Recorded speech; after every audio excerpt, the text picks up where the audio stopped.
Hello, hello, hello. You all know what time it is. Steeler Nation. It's the post draft reaction video. So, listen, it took me a few weeks to recover from this draft. You know, I don't know about you all, but I was emotionally invested in this one, especially round one. But here we are. Let's get started. Pick, pick 20, round one. So, we all knew we needed a quarterback. We needed a franchise guy. This one messed me up. Steeler Nation, I thought Kenny would be gone.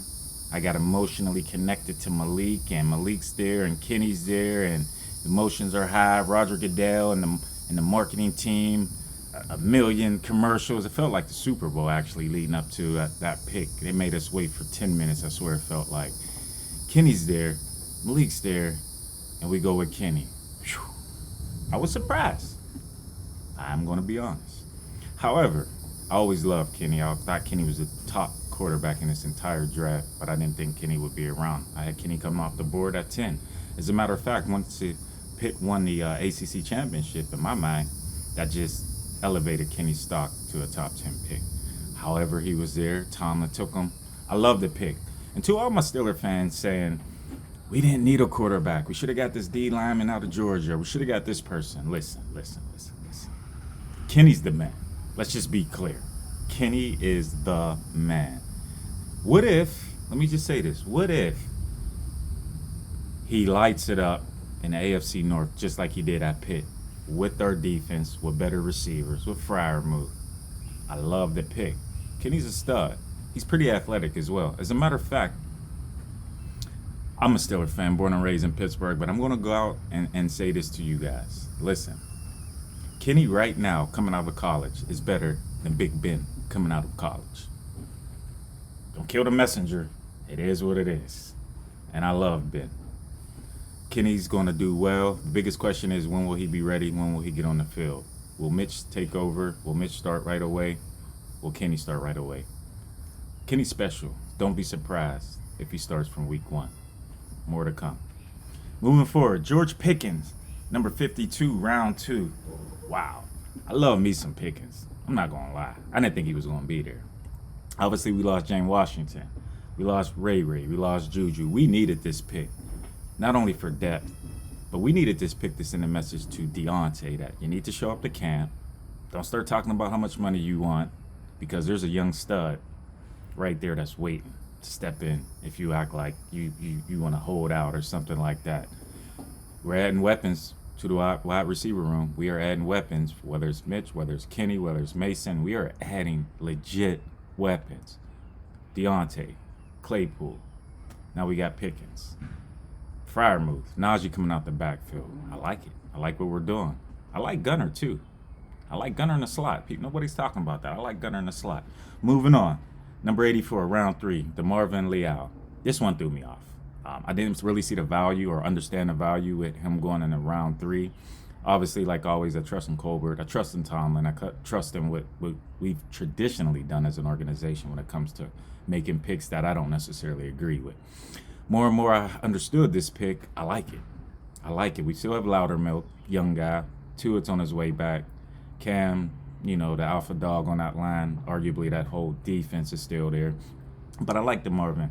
And here's why. I like him in the dime packages. I think he's going to be a package guy. I think we've had some problems in the past being in dime formations, but still stopping and stuffing the run and getting more pressure on the quarterback. I think he comes in. He backs up. He's a young depth piece. And I think over time we'll see. This one has a little to be continued with it, but I like it. I like it more today than I did when the pick was announced.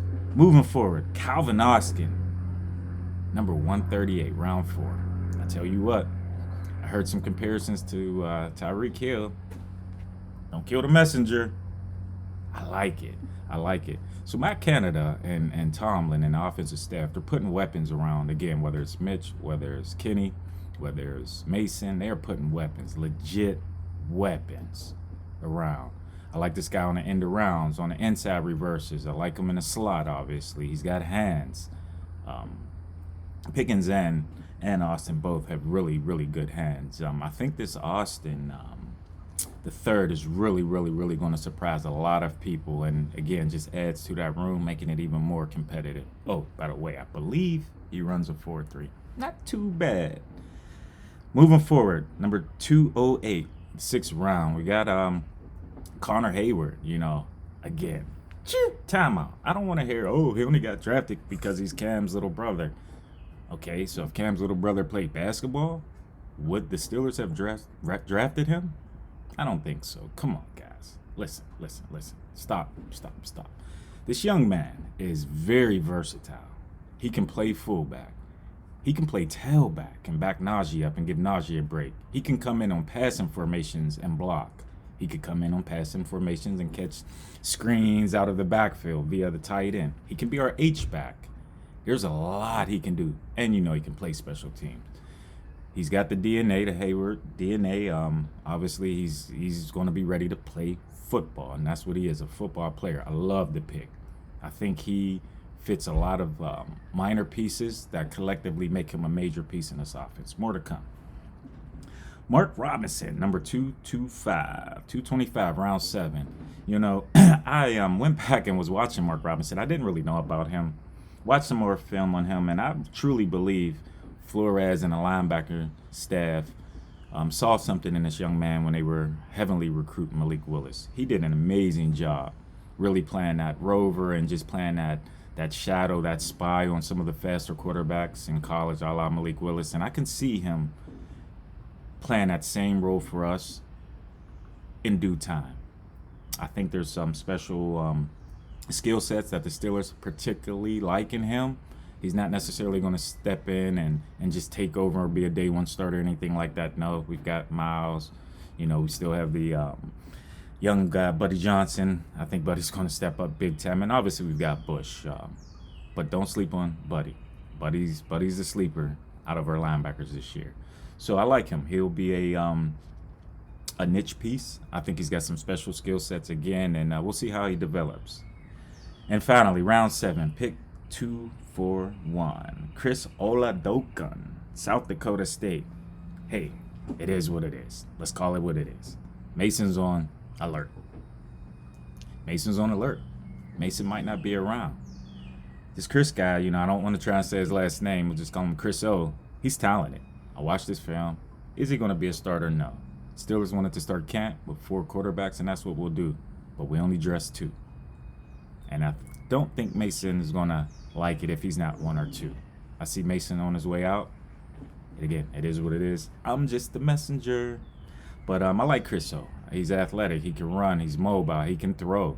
He's got touch on his passes. And I think he'll be that guy that'll stick around and hopefully be a solid backup, a third stringer, obviously, to kick off the season. And he'll also be able to help us duplicate the Lamar Jacksons, the Deshaun Watsons, the faster, more athletic quarterbacks during the season via scout team, which is hugely important to give our number 1 defense a good look during the week.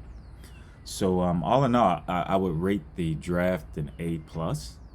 Yeah, I'm a little biased. Okay, it is what it is. But in all seriousness, we really got some key pieces to an already solid, really, really good team, especially defensively.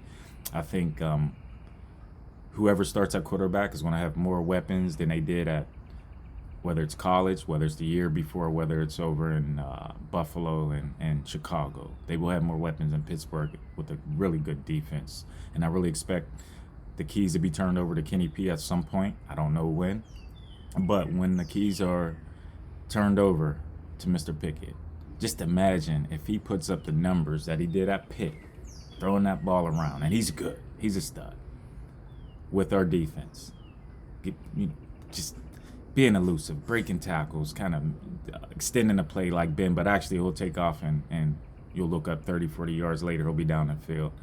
Good things to come, Steeler fans. Steeler Nation, love you guys. Believe in the draft. Believe in Tomlin. Colbert, thank you for this final draft. We appreciate you. All the many years of draft success and championships. Steeler Nation, let's get it. See you guys soon. Peace.